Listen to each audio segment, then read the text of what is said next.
자, 트럼프 대통령과 김정은 위원장이 판문점에서 역사적인 만남을 갖고 사실상 3차 미북 정상회담을 진행을 했습니다. 한반도 비핵화 진전을 위해서 중요한 점은 뭐고 또 우리 정부의 역할은 어떤 건지 이 최강 아산정책연구원 부원장과 함께 이야기를 좀 나눠보도록 하겠습니다.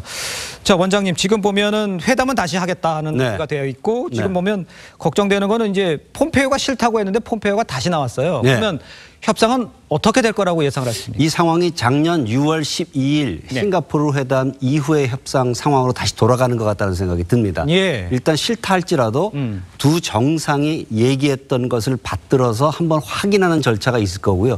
그것은 아마 폼페이오 국무장관이 역할을 할 것 같고 그 이후에 구체적인 사안에 대해서는 뭐 역시 비건 대표가 담당하지 않을까. 그래서 일단 대화와 협상의 모멘텀으로 다시 돌아가는 형태가 될 것 같습니다. 그러면 다시 리셋하고 다시 한다 이런 뜻입니까? 예, 그렇다고 생각할 수 있습니다. 그러면 비건 대표가 나선다면 비핵화를 동시적 병행적으로 한다 이런 얘기는 과연 무슨 의미입니까? 이 별로 그렇게 큰 차이는 없습니다. 차이는 없습니까? 포괄적인 합의가 전제되는 상황 하에서 그 포괄적인 합의를 이행하는 것은 동시적이고 병행적으로 하겠다. 좀 기브앤테이크를 하겠다는 형식이기 때문에 과거에 비해서 조금 유연성이 있다라고 보여지지만 전제는 포괄적 합의가 있어야 된다는 점에 있기 때문에 미국으로서 볼 때는 큰 입장 변화가 있는 것은 아니다라고 생각합니다.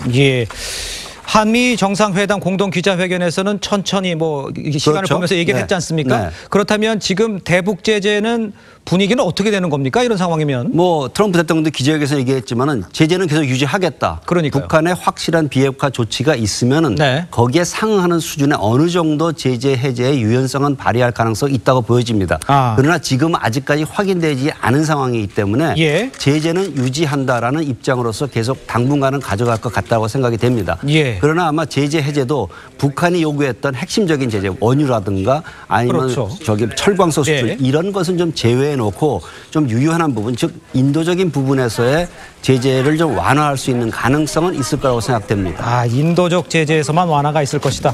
그럼 전체적으로 내용보다는 조금 디테일하게 안으로 들어가면 그렇게 큰 변화가 있어 보이지는 않다. 이렇게 들리네요. 제가 이번에 사실상 3차 미북 정상회담의 결과를 따져보게 되면 별로 바뀐 게 없습니다. 지금까지 우리가 확인하지 못한 것이 과연 북한의 김정은 위원장은 무슨 말을 했나라는 것인데요. 그러니까요. 그걸 모르는 상태에서 전제해볼 적에 트럼프 대통령이 지금까지 얘기한 것을 보게 되면 미국의 입장에서는 큰 변화가 없다.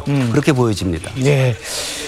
또 중요한 게 이제 김정은 위원장을 백악관으로 초대를 했어요. 응할 것인지도 궁금하고 과연 이게 어떤 절차가 잘 진행되는 선상에 있는 건지 그것도 의문입니다. 그것도 역시 이제 뭐 서두르지 않겠다는 측면에서 볼 적에는 당장 일어날 일은 아니고 결국은 실무 협상에서 얼만큼 구체적인 합의를 이루어낼 것인가가 관건이고요.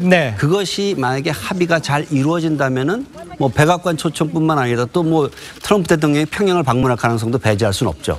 그렇군요. 이게 중요한 거는 김정은 위원장과 트럼프 대통령의 만남 속에서 문재인 대통령이 지금 한 역할을 굉장히 이제 트럼프 대통령을 띄우고 북미 간의 미북 간의 회담에 포커스를 맞춘 것처럼 이 모양새는 했습니다. 중재자로서의 문재인 대통령의 역할은 어땠고 지금 앞으로는 어떻게 남북 관계가 이어져야 된다고 보십니까? 뭐 사실 미북 간의 대화의 기회를 만드는 데 기여한 부분은 우리가 평가할 수 있을 거라고 생각됩니다. 그러나 문재인 대통령이 실질적으로 운전자론을 가지고 중재자를 하려면은 내용에 관한 것을 가지고 접근해야 될 상황으로 지금 놓여 있습니다. 따라서 우리가 생각하고 있는 비핵화의 개념이라든가 과정, 절차, 이에 상응하는 상응 조치 같은 것은 무엇인지 이런 내용을 갖고 우리가 접근을 해야지 실질적인 중재자로서의 역할을 할 수 있을 거라고 생각이 됩니다.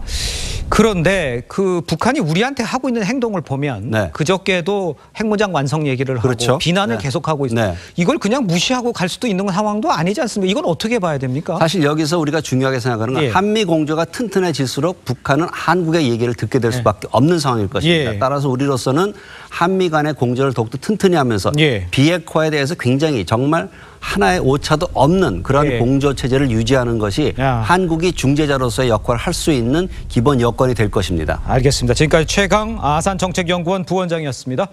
감사합니다.